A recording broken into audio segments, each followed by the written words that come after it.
Oke, waktunya sudah cukup. Kita akan mulai. Assalamualaikum warahmatullahi wabarakatuh, sahabat New Mind dimanapun Anda berada. Pertama-tama saya ucapkan selamat Hari Raya, minal aidin wal faizin, maaf lahir batin.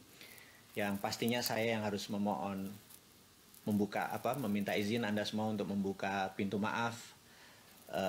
Karena kesontoloyoan saya, kadang-kadang saya ngeledekin pemimpin kita, kadang-kadang kita mengeledekin negara tetangga. Tetapi itu hanya bentuk kiasan-kiasan yang demi pelajaran-pelajaran bernegara itu masuk. Jadi kita tahu dalam video Bosman itu cuma dua. Yang satu adalah cara cerdas bernegara, yang satu lagi adalah mencari sila kelima. Mencari sila kelima ini begini. Saya menganggap saat ini di Indonesia sila kelima itu hilang, yaitu keadilan sosial.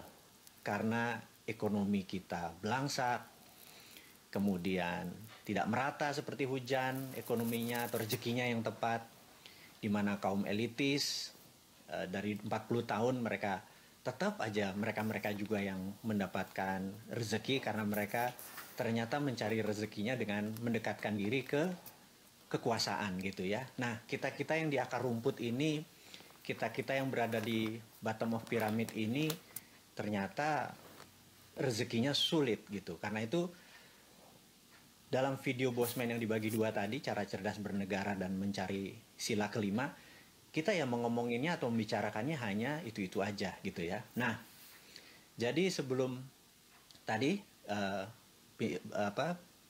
akan memulai dengan topik yang akan kita bicarakan malam ini, saya minta maaf karena saya banyak sekali mengkritik dua hal itu kepada negara, kepada pejabat. Tapi niat kita bukan untuk mencari kerusakan atau perbedaan, tetapi setiap kritik kita pasti ada solusi. Nggak pernah sekalipun Bosman atau Newman atau teman-teman muda, kaum milenial, kaum zilenial yang bersama-sama kita mengkritik pemerintah, mengkritik siapapun ya sebenarnya, pejabat atau siapapun, itu tidak tanpa memberikan solusi. Enggak, itu di negara di sebelah sana kaum oposisi atau kaum yang politik silahkan Anda mengkritik saja. Kita selalu memberikan solusi. Jadi solusi itu dipakai atau nggak dipakai, itu adalah kebebasan negara demokrasi. Jadi sahabat semua, jadi nomor satu, sekali lagi bagi Anda kaum muslimin dan muslimat dimanapun Anda berada, saya ucapkan sekali lagi mohon maaf lahir batin, mewakili saya dan teman-teman kru dari sosial medianya Bosman Sontoloyo ini. Ada beberapa tim yang kadang-kadang pala saya dipotong diganti orang-orang ganteng gitu ya, dan membuat kayaknya lucu-lucuan itu ada yang bilang nggak pantas, tapi sekali lagi itu semua tujuannya hanya untuk engagement, hanya untuk membuat kita menjadi lebih akrab, menjadi diri kita sendiri tanpa kita terlalu lipstick mendandani kita dengan tujuan-tujuan politik atau pencitraan. Kemudian kita tahu di penghujung Ramadan ada peristiwa yang sangat mengenaskan, yaitu tentara Israel menyerang Masjidil Al-Aqsa gitu ya. Dan sekali lagi kita tidak perlu menjadi seorang muslim untuk murka. Itu adalah masalah humanitarian. Kita sebagai sesama muslim kita harus mengecam dan meminta Israel untuk tidak melakukan itu lagi dan meminta maaf. Dan sebagai humanitarian, di mana kita sebagai sesama umat manusia, itu adalah penzoliman, adalah inhumanity atau tidak berprikemanusiaan. Kita adalah pendukung prikemanusiaan. Jadi dua hal yang dilanggar oleh Israel, dan kita ya harus menyatakan kita anti gerakan kekerasan untuk menegakkan kebenaran. Jadi sekali lagi kita harus berpihak kepada mereka yang benar, dan kita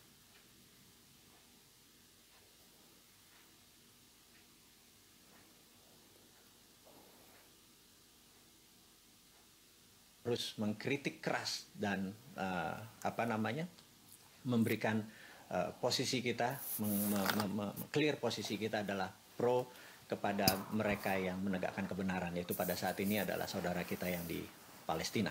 Baik, berikutnya kita tahu ada larangan mudik karena kita tahu saat ini India lagi terkena COVID dengan second wave, dan COVID ini cukup berbeda dengan COVID seri pertama, di mana kalau seri pertama ada gejala-gejala yang cukup panjang, dan yang seri kedua ini agaknya serangannya cukup ke dalam. Nah ini yang harus kita diskusikan malam ini, kenapa bisa sampai ada seri kedua dan jangan sampai ada seri ketiga. Dan di seri kedua ini pemerintah melarang mudik itu sangat bisa dimengerti karena berkumpul atau bertemunya dengan beberapa orang, konteks segala macam kita tahu itu bikin masalah. Tapi begini, tahun lalu kita sudah tidak mudik, tahun ini kita tidak mudik lagi gitu ya.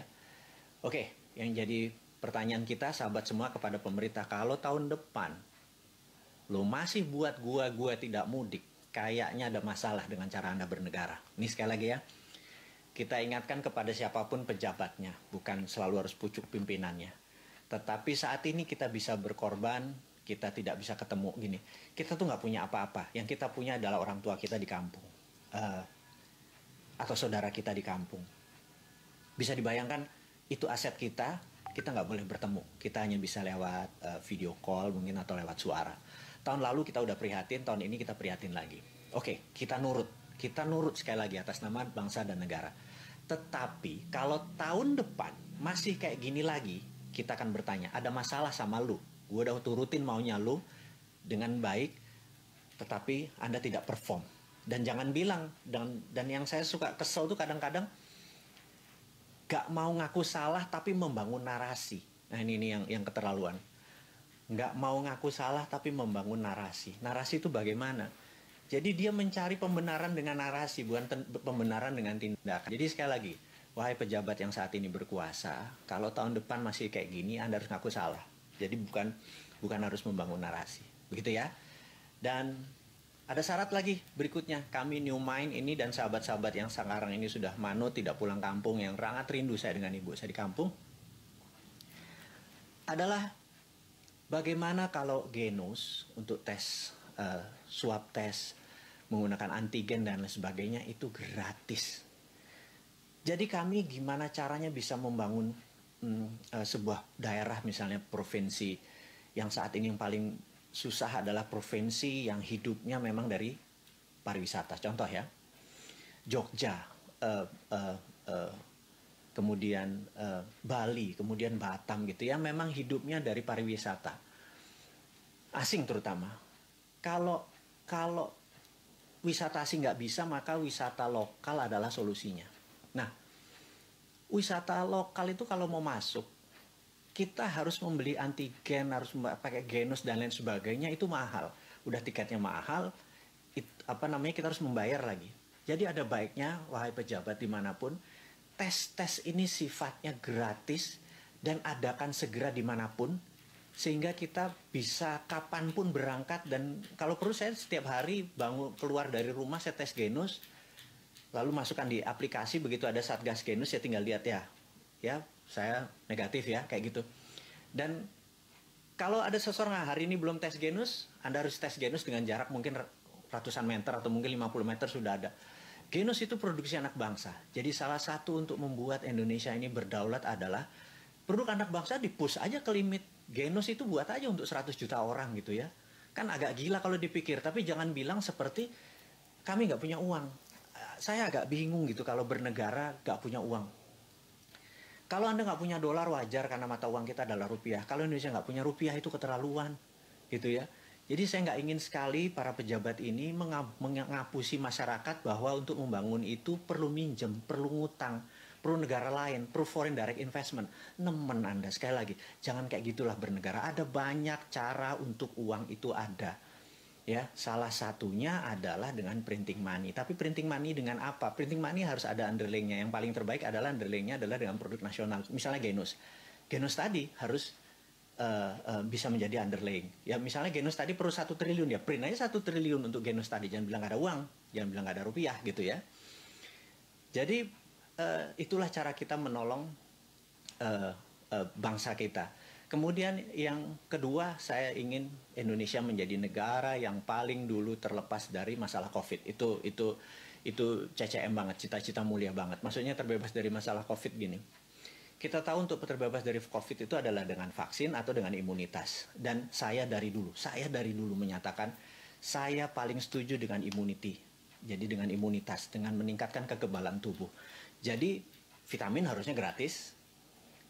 dendritic cell harusnya diberikan gratis, diproduksi gratis. Jadi Pak Terawan punya yang vaksin Nusantara itu bukan vaksin ya, sekali lagi itu dendritic cell imunoterapi dan bisa meningkatkan imunitas. Kemudian yang terakhir adalah strategi stem cell dengan sekretum ya.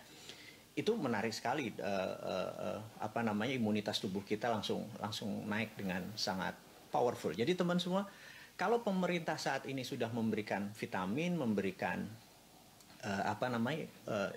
untuk imun tubuh kita naik, kemudian tes genos, tes itu semuanya gratis, saya yakin Indonesia akan menjadi negara pertama-tama, sebagian dari negara pertama yang keluar dari masalah COVID di dunia ini.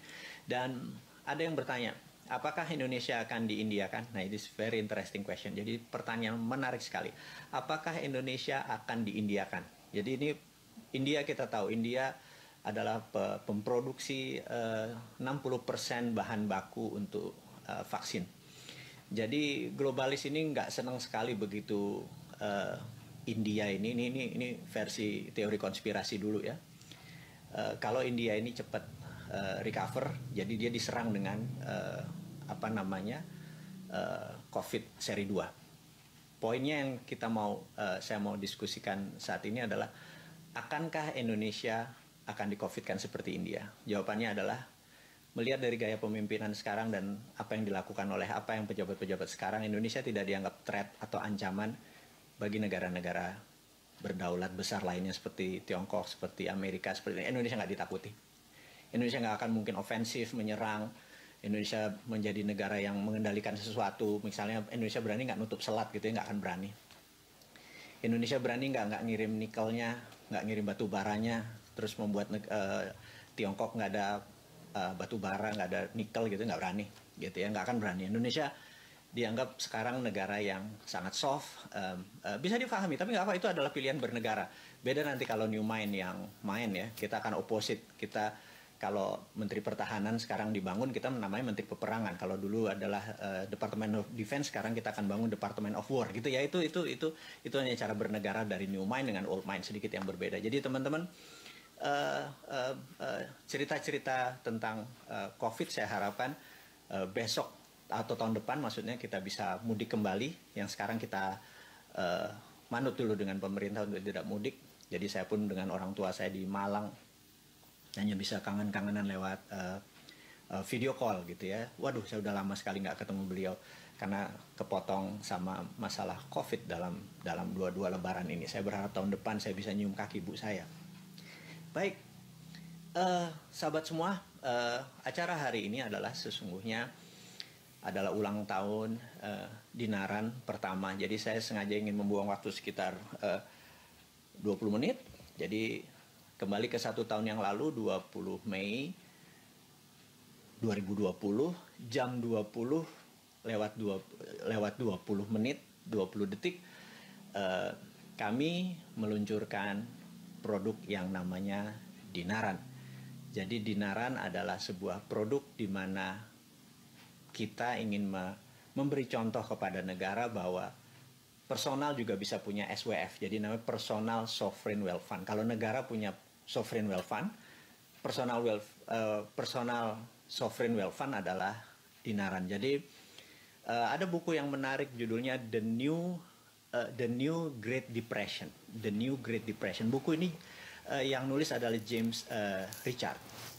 Buku ini baru. Buku ini adalah menceritakan a winner and a loser post pandemic. Jadi gini, dia menganalisa siapa pemenang dan siapa yang kalah post pandemic. Setelah pandemic COVID ini berlalu, ini akan terjadi new depression. Nah, James Richard ini menceritakan hal yang sangat-sangat baru dan sangat-sangat menarik. Ada ke depan setelah post pandemic ini, ada 3 hal yang akan berkompetisi dengan kencang. Satu yang namanya cash atau tunai atau disebut fiat money ya. Sahabat semua, cash atau tunai itu disebut fiat money. Kemudian versus kripto. Jadi kripto saat ini sedang uprising, sedang naik. Jadi dan terakhir adalah versus gold. Nah, yang kita mau bicarakan adalah tadi cash, fiat money versus crypto versus gold. Nah, dia menganalisa bahwa yang menang adalah nanti crypto dan gold. Jadi nanti dari 3 yang berkompetisi, cash atau fiat money. Fiat money itu begini. Aduh, saya nggak bawa lagi. Mudah-mudahan ada contohnya. Wah, saya nggak bawa. Ini ada uang 50.000 gitu ya. Uang 50.000, uang 100.000 sama uang 2.000 perak. Itu bendanya hampir sama. Jumlah tintanya ya hampir sama gitu. Nah, yang saya mau menceritakan adalah bedanya kertas 2.000 sama kertas 100.000 ini sebenarnya nggak ada, cuma di angka bundernya saja. Itu yang disebut fiat money. Dan itu tidak disukai lagi oleh anak-anak kaum zilenial atau anak-anak digital. Mereka nanti lebih memilih cashless. Jadi uang itu akan menjadi cashless, menjadi digital. Dan digital itu terbagi 2, kripto tadi dan mata uang berbasis gold gitu ya. Nah, banyak negara yang saat ini mata uangnya tidak berbasis gold. Ada sebuah negara tetangga itu kalau ngeprintnya tuh nggak ada dolar gitu ya. Terus lucu sekali gitu ya. Kalau kita ngeprint rupiahnya pakai emas, itulah yang ada di dinaran.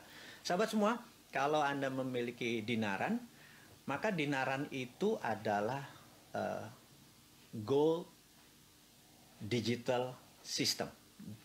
Oke, sekali lagi, gold digital system. Ini adalah portable gold exchange. Ini susah banget nih bahasa ini.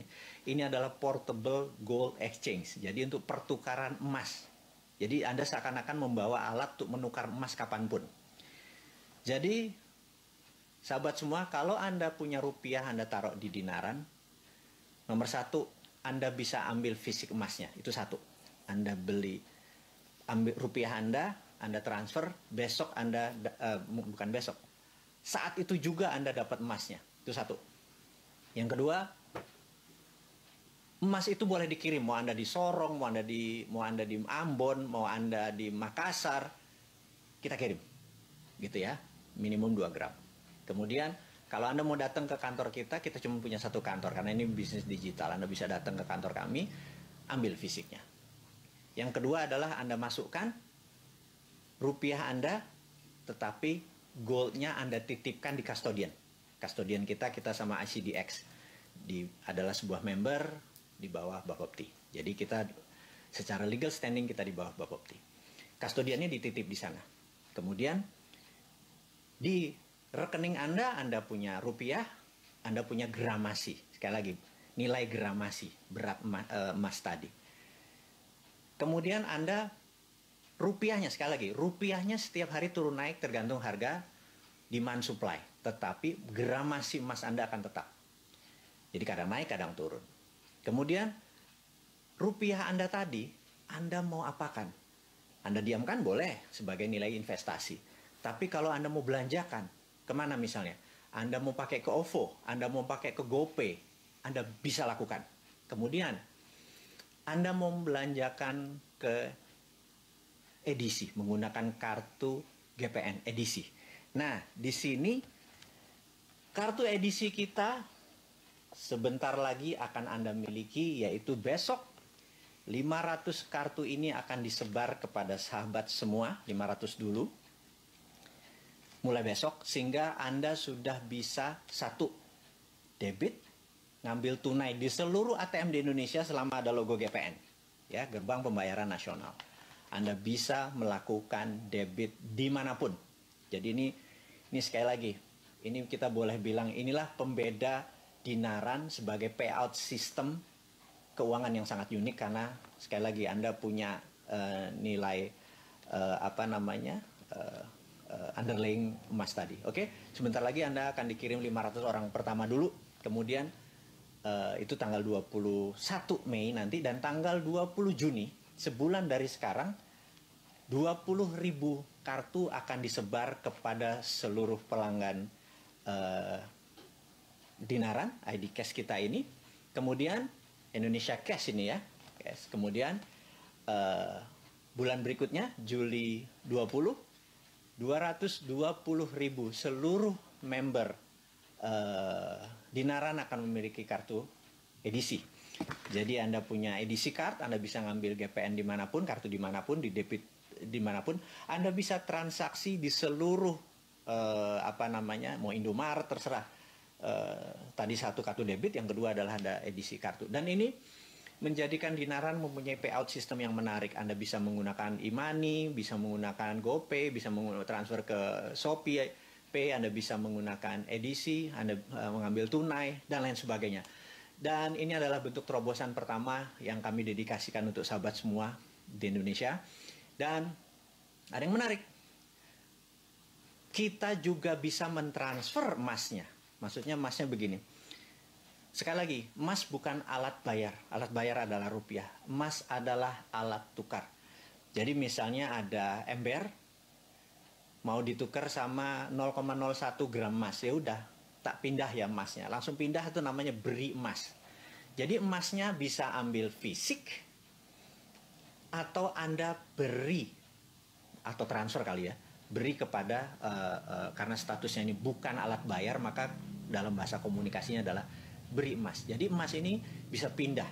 Nah, ini adalah cita-cita Dinaran aslinya, di mana harga emas itu stabil di seluruh dunia. Ini cita-cita ya, cita-cita, sekali lagi ngimpinya. Anda suatu hari datang ke Paris, Anda datang ke store Louis Vuitton gitu ya, Anda lihat tas yang bagus, harganya katakanlah 3.000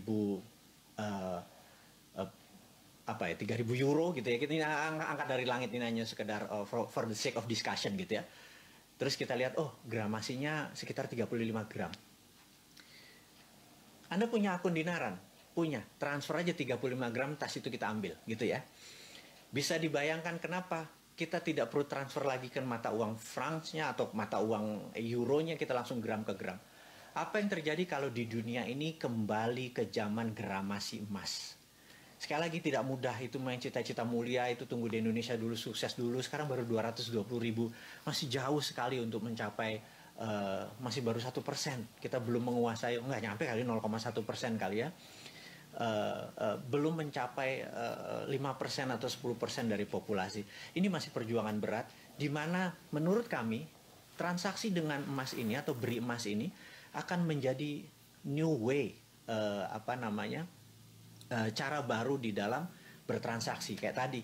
Dan sehingga seorang saat ini, sahabat semua akan banyak meletakkan portfolionya tadi di, Anda udah naruh di GoPay, Anda udah pernah taruh di ATM Anda, sekarang Anda taruh di Dinaran.